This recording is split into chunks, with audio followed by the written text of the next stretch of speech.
Howdy YouTubers, my friend recently got a D5600, so I'm helping him apply the screen protector. This was purchased off Amazon. It's called PCTC brand. Never heard of them, but I think they got decent reviews now. It does come in a 2-pack, so it has 2 of these tempered glass screen protectors, 2 white packs, and 2 of these stickers slash dust absorbers. I think the majority of these screen protectors are really made by one factory that's like an OEM for a bunch of companies, because this looks exactly like the one installed for the DA50. So here I'm just showing the reflectivity of the natural screen before I install it so I could compare it later on.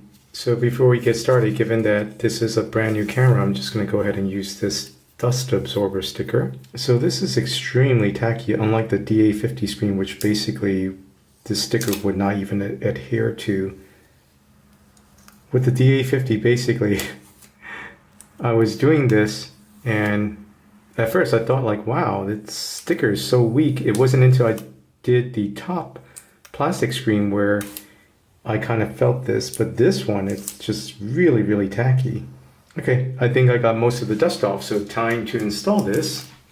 As usual, before I install any screen protectors, I run the shower just a little bit, enough to get it humid so as to trap the dust and prevent that getting onto the screen. Now, given that this is a tempered glass, there's only one protective layer that's on the bottom because that manufacturers usually tout that there won't be any bubbles. So I got that peeled off, and then now I'm going to go ahead and install this. So basically going to align that on the left edge and then just plop it down once I kind of feel like it's aligned reasonably straight. And there you can see it's kind of sealing itself.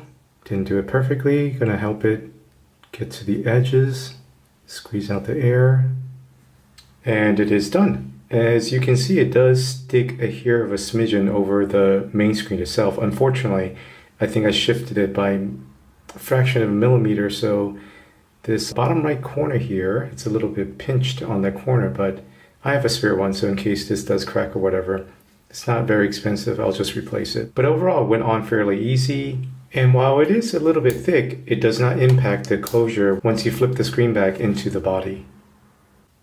And overall, I would say it's probably a little bit more reflective than the actual screen itself, but not too bad. Also, in terms of the coloring, I don't really see any impact. It does not shift any hues or anything that I can discern, so pretty good. Going into the menu, they operate without any problems. So no impact at all. Overall, I give it a 4 out of 5 stars. As you can see, there's 2 minor little nicks there. Not a big deal at all, but it's just that if this suffered some minor handling, I guess maybe from the factory or whatever, that's not bad. But if there was bigger marks, it wouldn't have hurt if they had just added a protective layer on it until you could finally apply it and then remove it. So, but overall, not too bad. I'm satisfied with it. So the only question remains now is how this will hold up in the long run, and I'll report back in the future on that. It was $8.99 for the 2-pack off Amazon. Worst case, I'll just replace it or whatever. It's not the end of the world. I think it offers great protection. It is perfectly cut. It's just unfortunately I didn't apply it perfectly, but I'll report back in the long run. In the meanwhile, if you have any questions, feel free to pop in a comment.